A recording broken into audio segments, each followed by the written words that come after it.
Repairing जो होती है दो भागों में होती है, एक सेक्शन वाइज रिपेयरिंग होती है और एक सेट डेड रिपेयरिंग होती है।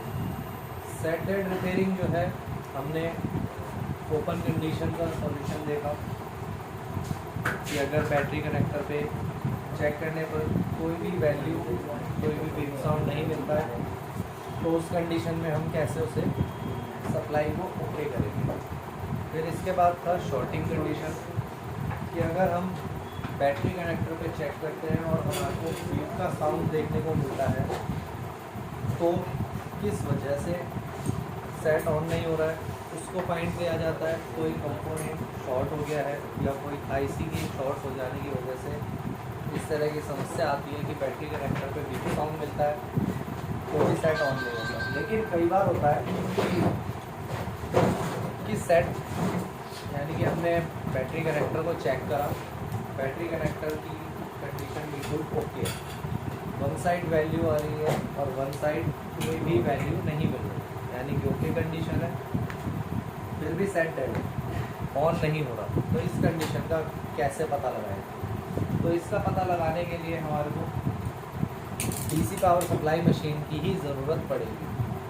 अगर आप रिपेयरिंग करते हैं फ्यूचर में सभी लोग, तो सबको डीसी पावर सप्लाई मशीन की ज़रूरत पड़ेगी ही पड़ेगी, क्योंकि पहले के फ़ोन होते थे नॉन स्मार्ट, तो उसके अंदर इतनी ज़रूरत नहीं पड़ती थी, स्टेप बाय स्टेप फॉलो किए जाते थे और सेट ओके हो जाते थे।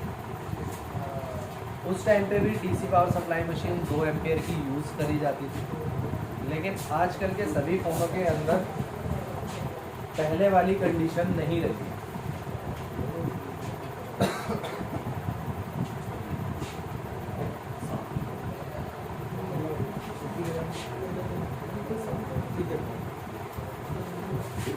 तो इसमें हमारी कई आईसीयू की वजह से फॉल्ट आता है, जिसके बारे में हम देखेंगे कि डीसी पावर सप्लाई मशीन पे जो एम्पियर होते हैं, जो कि यहाँ पे आप देख रहे हैं 0.001 आ रखा है।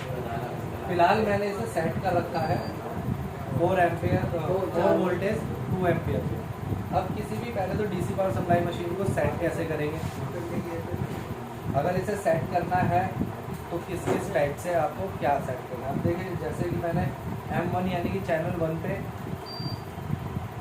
19.50 वोल्टेज और एम्पियर 5.100 सेट कर दिए।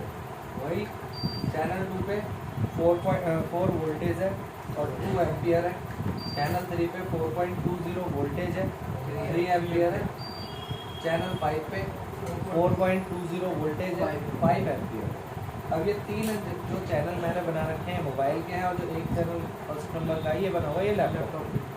फिलहाल मैं कीपैड फ़ोन पे बता रहा था, तो 4 पॉइंट वोल्टेज होना चाहिए हमारा, और जो एम्पियर है वो 2 एम्पियर पे होना चाहिए। वैसे तो एम्पियर कभी अगर ज़्यादा भी हो जाए, जैसे वोल्टेज जो है ये आपका 4 ही रहना चाहिए कीपैड पे, तो लेकिन एम्पियर अगर बाई चांस ज़्यादा भी हो जाता है तब भी इसमें कोई प्रॉब्लम नहीं है। एम्पियर कभी भी ज़्यादा हो जाएगा, उससे कोई दिक्कत नहीं आती, सिर्फ वोल्टेज ज़्यादा नहीं होना चाहिए कि कहीं आप कीपैड फ़ोन पे चेकिंग कर रहे हैं और वोल्टेज आपने इतना नहीं, इससे सेट डेड हो जाएगा। इसीलिए कभी भी एक्स्ट्रा वोल्टेज पे यूज़ नहीं करें। ठीक, अब किसी भी वोल्टेज को सेट कैसे करना है या डीसी पावर सप्लाई मशीन पे चैनल कैसे सेट करना है, मैं स्टार्टिंग करता हूँ। चलो चैनल 4 से, जैसे कि मुझे यहाँ पे रखने थे 3.5 एम्पियर वोल्टेज करने हैं मेरे को सिर्फ 4। अब यहाँ पर मैंने ये सेट करने के बाद जिस भी चैनल पे मुझे ये फिक्स करना था, मैं उस बटन को 3 सेकंड प्रेस करके रखूँगा। सिर्फ देखेंगे तो आपको इसमें 2 बार बीप का साउंड सुनाई दे जाएगा, यानी कि वो चैनल फिक्स हो जाएगा जो हमने यहाँ पर अभी सेट किया हुआ है। जैसे अब जो है 4 वोल्टेज 3.5 एम्पियर सेट हो गया। फिलहाल मेरे को इसमें 5 एम्पियर ही रखना था।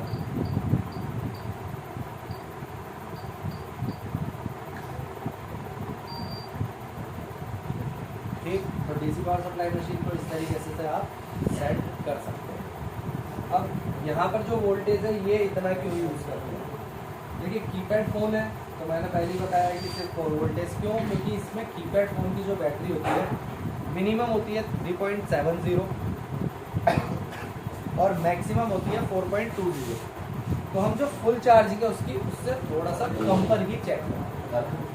कीपैड फ़ोन के अलावा जो एंड्रॉयड स्मार्टफोन आते हैं उनके अंदर बैटरी का नॉमिनल वोल्टेज होता है 3.85 और मैक्सिमम होता है 4.40। तो यहाँ पर भी हम इसीलिए 4.20 वोल्टेज का यूज़ करते हैं, यानी कि मैक्सिमम से पहुँचने से थोड़ा सा कम। एम्पियर आप कितने भी यूज़ कर सकते हैं, ये फ़ोन की कंज्यूमिंग के ऊपर होती है कि कितनी पावर कंज्यूम कर पा रहा है। अब कोई पार्ट है अगर वो फॉल्टी हो रखा है तो उसका भी हमारे को इस पर डीसी पावर सप्लाई मशीन पे पता चल जाएगा, या कोई आईसी फॉल्ट हो रखी है तो वो भी डीसी पावर सप्लाई मशीन पे चल जाएगा। कोई सॉफ्टवेयर की प्रॉब्लम है तो उसकी भी प्रॉब्लम हमारे को डीसी पावर सप्लाई मशीन पे पता चल जाएगी। तो ये हमारी डीसी पावर सप्लाई मशीन जो होती है ये आपको डायरेक्टली उस आईसी के सोर्स तक पहुंचा देगी जिसकी प्रॉब्लम फ़ोन में क्रिएट हो रही है। इससे क्या है, रिपेयरिंग आपकी आसान हो जाती है कि आपको पहले से पता चल जाता है कि आपको किस सेक्शन पे काम करना है। ठीक है, तो सबसे पहले हम सेट जो ओके है, कल हमने इस वाले सेट को देखा था सैमसंग को, ये शॉर्टिंग कंडीशन में था जिस पे हमने रोजन लगा करके इसकी शॉर्टिंग डिटेक्ट कर ली थी। उसके बाद हमने उस जो कंपोनेंट था उसको रिमूव कर दिया है। फिलहाल चेक करते हैं कि सेट ओके है या नहीं है। ओके है तो सेट डिस्प्ले पर कैसा दिखाएगा।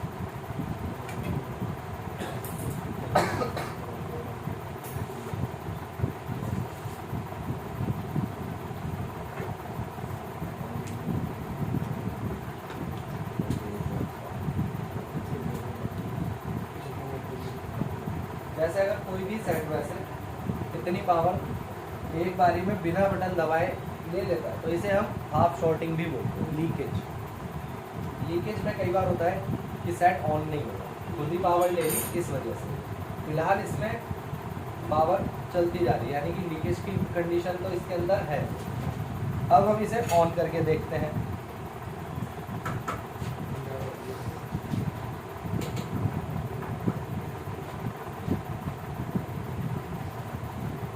ऑन करने पर जो है एम्पियर फ्लक्चुएट करेंगे, यानी कि 200, 250, 300, 450, 1 एम्पियर, 2 एम्पियर तक भी जा सकते हैं। जैसे हैवी फ़ोन होगा जितना, जैसे आईफोन वगैरह जो है इनमें जो एम्पियर होते हैं वो ज़्यादा कंज्यूम होते हैं। जो नॉर्मल फ़ोन होते हैं कीपैड में इसमें थोड़े से कम ही कंज्यूम होते हैं। फिलहाल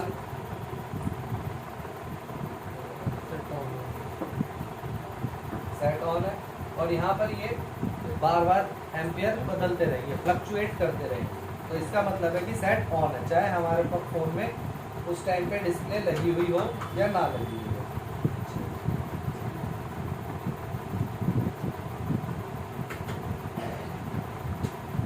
ऑन ऑफ स्विच दबाएंगे तो एम्पियर फिर से बढ़ जाएगा, लॉक हो जाएगी डिस्प्ले, एम्पियर फिर से घट जाएगा।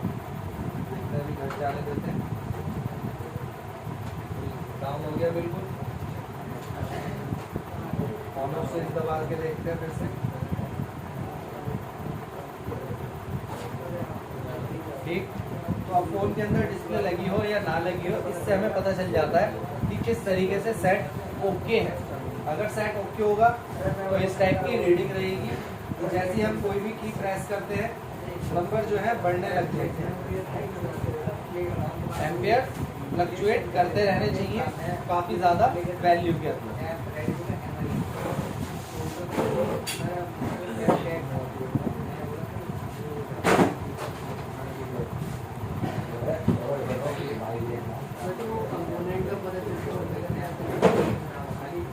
हीट का शॉर्ट होने पर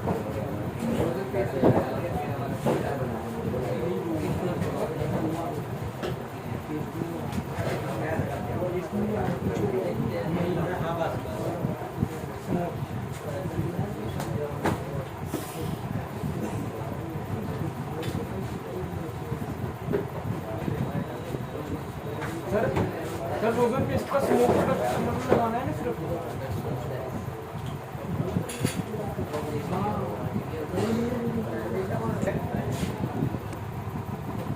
ब्लैक टॉप जो इस टाइप की क्लिप वाली होती है, नेगेटिव ग्राउंड पे कहीं पे भी फिक्स कर देंगे और उसके बाद पॉजिटिव पर कोई भी मल्टीमीटर की ड्रॉप ले सकते हैं या कोई और पॉइंटेड चीज़ जो आपके बैटरी कनेक्टर तक सप्लाई को पहुंचा सकती है। फिलहाल मुझे अब एंड्रॉयड वाली रखनी पड़ेगी।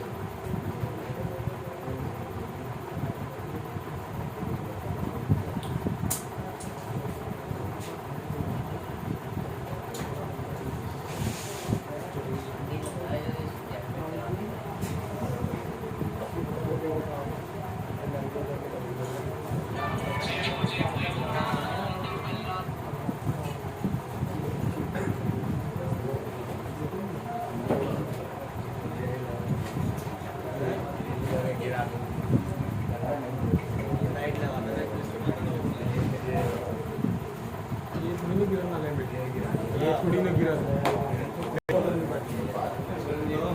इस सेट को हम बूट कर रहे हैं लेकिन ये बूट नहीं हो रहा, कोई भी मतलब कनेक्टिविटी शो नहीं कर रहा।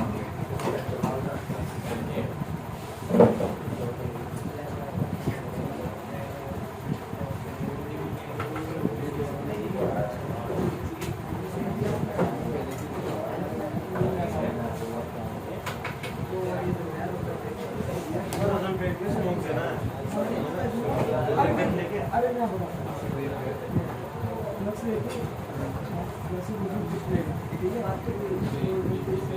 लगाना नहीं है ना।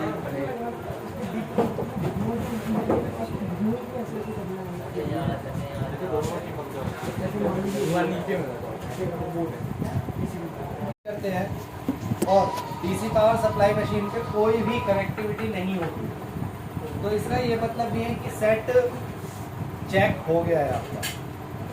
इस कंडीशन के अंदर जो होते हैं सेट ज़्यादातर बैटरी से ही चेक किए जाते हैं। क्यों? क्योंकि हर फ़ोन BSI और BTEM के साथ भी ऑन होते हैं। ऐसे बहुत से मॉडल हैं जैसे MI 6 Pro, नोकिया के सभी मॉडल ज़्यादातर, अगर ये बूट केबल से ऑन नहीं होते, और मोटरोला के ज़्यादातर बूट केबल से ऑन नहीं होते, तो इनमें हमारे को बैटरी चेंज करके तब चेक करना पड़ता है। अदरवाइज फिर इन्हें हम सॉफ्टवेयर करके चेक करते हैं, जिससे कि हमें पता चलता है कि कौन सी सेक्शन में एरर आ रहा है। जैसे अगर उसमें फर्स्ट बूट पे एरर आ जाता है कि फ़ोन कनेक्टिविटी नहीं ले रहा है, तो इसके दो कारण हो सकते हैं। एक हमारा कारण हो सकता है कि पावर IC का ख़राब होना, जिसकी वजह से फर्स्ट बूट नहीं होगा। देन सेकंड बूट हो जाता है हमारा eMMC IC का। तो सॉफ्टवेयर करने के बाद भी अगर सेट ओके नहीं हो पा रहा है, लेकिन सॉफ्टवेयर कम्प्लीटली ले रहा है, सेट पोर्ट बना रहा है, पोर्ट बनाने के बाद फाइल भी कम्प्लीटली रीड और राइट हो जाती है, लेकिन फिर भी सेट ऑन नहीं होता, तो इसके भी eMMC IC के ख़राब होने के चांसेस हो सकते हैं। इसके बाद में ज़्यादातर फ़ोनों को चेक करने के लिए एक चीज़ का और काम में लिया जाता है कि अगर कभी भी जो एम्पियर थे, एम्पियर चलते टाइम डायरेक्ट किसी भी एक जगह पे आकर के स्टक हो जाए, जैसे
.50 जो कि यहाँ के लिए था,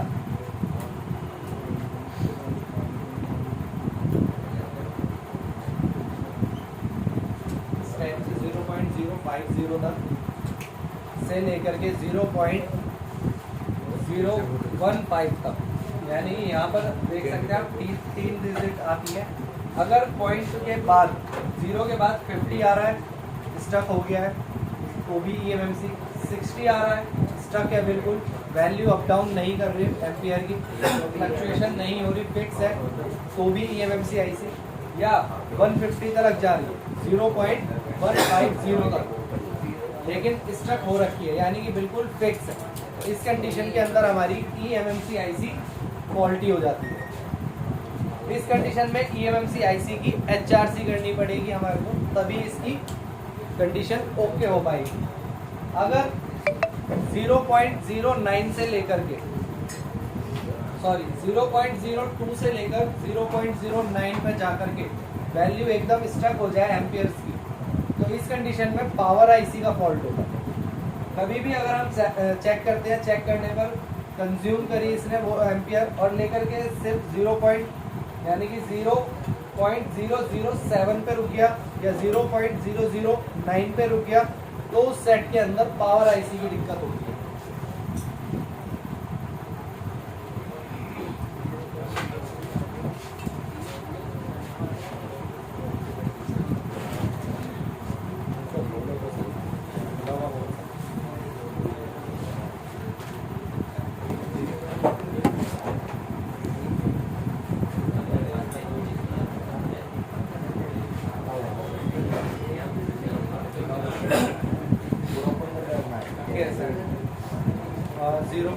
जीरो पॉइंट के बाद 4 एम्पियर 0.4 था या 0.430 इस टाइप से चल रहा था, लेकिन यहाँ पर एम्पियर ज़्यादा भी नहीं रखे हैं। तो जैसा कि मैंने पहले बताया था कि ऐसा नहीं है कि फ़ोन से आपका इतना ही एम्पियर लेगा, इससे ज़्यादा भी ले सकता है। अभी कंपनी के लोगों पे है तो ज़्यादा पावर कंज्यूम नहीं कर रहा।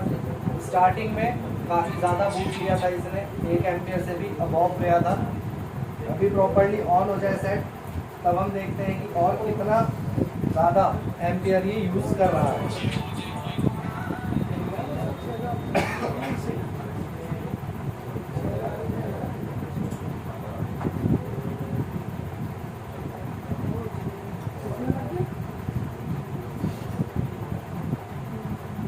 बूट होने पे 1 एम्पियर के अबॉव किया था, लेकिन फिलहाल ऑन है सेट।